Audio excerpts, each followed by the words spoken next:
Bonjour, mon nom est Jessica Pelletier-Boucher, je suis une infirmière clinicienne et aussi une maman. Aujourd'hui, je vais vous parler d'un sujet qui me tient à cœur profondément, l'allaitement maternel. Vous savez, j'ai été à votre place dans les premiers jours où est-ce qu'on est submergé et que c'est pas toujours facile. Je me rappelle la première fois que j'ai essayé d'allaiter mon bébé, où est-ce que j'étais complètement confuse, j'étais pas sûre de rien de ce que je faisais, j'avais des douleurs. Mais comme on dit, c'est un processus. Et toute compétence s'acquiert avec l'expérience et la pratique et beaucoup de patience. Aujourd'hui, je veux absolument vous parler d'une compétence que je trouve essentielle pour réussir son allaitement, qui est l'expression manuelle. En essence, c'est un processus d'utilisation de vos mains pour stimuler la production de lait et collecter le lait maternel. C'est une technique qui peut être utilisée seule ou en combinaison avec notre tire-lait. Pourquoi on voudrait utiliser l'expression manuelle avec notre tire-lait? Par exemple, l'expression manuelle peut soulager les seins qui sont engorgés, aider à la mise au sein et même augmenter la production de notre lait. C'est aussi une excellente méthode à utiliser quand le tire-lait n'est pas disponible ou inconfortable. Exprimer son lait permet aussi une bonne connexion, une meilleure connexion avec notre corps. Ça nous permet de cibler les ondes dans notre sein qui sont peut-être plus tendues, plus remplies de lait et sentir le flux qui sort aussi.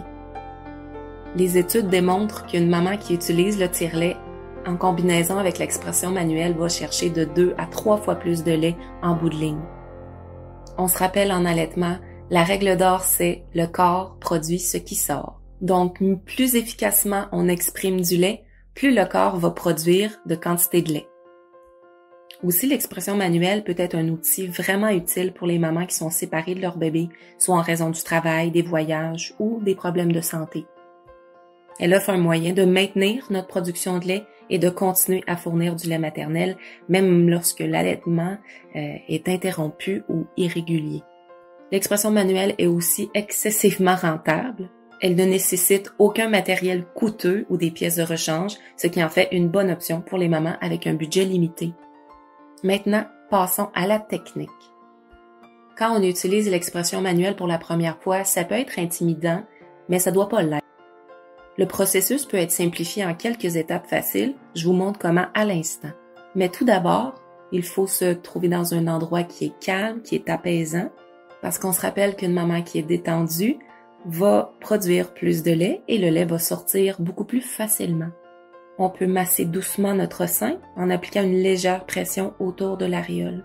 Ça stimule l'écoulement du lait et ça prépare votre corps à l'expression. La technique que j'utilise moi-même et que je recommande à mes patientes et qui a le plus de taux de succès est la technique des 3 secondes. On compresse 3 secondes vers le thorax, on rapproche les doigts vers l'aréole pendant 3 secondes et on relâche le tout pendant 3 secondes. On reprend 3 secondes vers le thorax. En maintenant la pression vers le thorax, on rapproche les doigts vers l'aréole et on relâche pour 3 secondes. Il est important de se rappeler que ça ne doit pas être douloureux. Si vous trouvez que c'est inconfortable, essayez d'ajuster la position de votre main ou la pression que vous appliquez. La clé est d'être patiente et douce avec soi. On peut utiliser l'expression manuelle avant ou après l'utilisation de tire-lait. La combinaison des deux méthodes va sortir un lait qui est beaucoup plus riche en matière grasse, ce qui est très bénéfique pour la croissance et le développement de votre bébé. Il est tout à fait possible d'exprimer son lait durant la grossesse parce qu'elle peut accélérer l'arrivée de notre lait après la naissance. Mais pour s'assurer que cette pratique est sécuritaire pour vous, on en parle toujours à son médecin. Rappelez-vous, un allaitement réussi ne se résume pas seulement à l'acte physique de production et d'expression du lait. Il s'agit aussi de votre bien-être mental et émotionnel. Le soutien après la naissance est essentiel à cet égard. Des techniques comme le havening, le tapping, les points d'acupression et l'étirement des lobes d'oreille peuvent aussi réguler votre système nerveux, éloigner le stress, qui sont après tout des tueurs pour une bonne production de lait et une maman heureuse. Pensez à avoir un réseau de soutien autour de vous pour vous aider dans les tâches ménagères et envisagez le cododo bien sûr. C'est des astuces qui vont rendre votre allaitement moins intimidant et plus agréable. Certaines herbes comme le fenugrec, la lavande et la mélisse peuvent aussi aider à augmenter votre production de lait et à gérer votre stress. Bien que ces herbes soient généralement considérées comme sûres, il est toujours recommandé de consulter votre médecin avant de commencer un nouveau traitement, surtout à base de plantes. Lorsqu'on allaite, rester hydraté est absolument essentiel. On boit de l'eau riche en minéraux en y ajoutant une pincée de sel de mer avec du jus de citron pour nous aider à récupérer et favoriser une meilleure production de lait. On exprime son lait régulièrement, surtout la nuit, lorsque les niveaux de prolactine sont plus élevés. En fait, c'est l'hormone qui est responsable de la production du lait et ces niveaux culminent durant la nuit. On mise sur une alimentation qui est axée sur la restauration, le soutien de la digestion et l'équilibrage énergétique. Les céréales complètes, les légumes cuits, les épices douces et les gras sains peuvent faire des merveilles pour votre santé générale et la production de votre lait. On favorise la cuisson lente et à la vapeur. On essaie aussi d'éviter les aliments crus, la caféine, les aliments qui peuvent perturber le microbiome, l'alcool et les sucres raffinés. Près de 50% de la population dans le monde serait porteuse d'une mutation du gène MTHFR qui cause des difficultés à métaboliser l'acide folique synthétique, celle qui se trouve dans nos vitamines de maternité, ce qui pourrait être lié directement à un risque accru pour développer une dépression postpartum. Donc l'utilisation du méthylfolate, qui est une forme beaucoup plus biodisponible de folate, peut être une alternative vraiment gagnante. N'oublions pas les bienfaits du soleil. Une exposition régulière à la lumière du matin peut améliorer l'humeur et faciliter un meilleur sommeil pour les mamans et les bébés en réinitialant tous les horloges biologiques qui se trouvent à l'intérieur de nous. Tous ces conseils peuvent améliorer votre expérience d'expression manuelle et la rendre beaucoup plus bénéfique et agréable. Chaque goutte de lait compte et le soutien est absolument crucial et chaque effort que vous faites montre de votre amour pour votre petit bébé. Je suis certaine que vous faites un travail exceptionnel. Continuez ainsi et souvenez-vous que vous n'êtes pas seul dans ce parcours.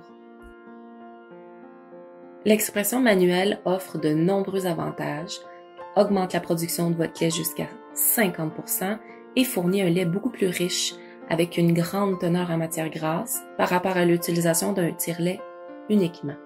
Les clés pour une bonne expression manuelle réussie sont la relaxation, le massage doux du sein, la variation des positions des mains et la pression, ainsi que l'expression après l'utilisation de votre tire-lait. N'oubliez pas, l'expression manuelle peut également accélérer la montée de lait après l'accouchement, mais consultez toujours votre professionnel de la santé avant de commencer. Le soutien après l'accouchement est essentiel pour le bien-être émotionnel et mental de la maman.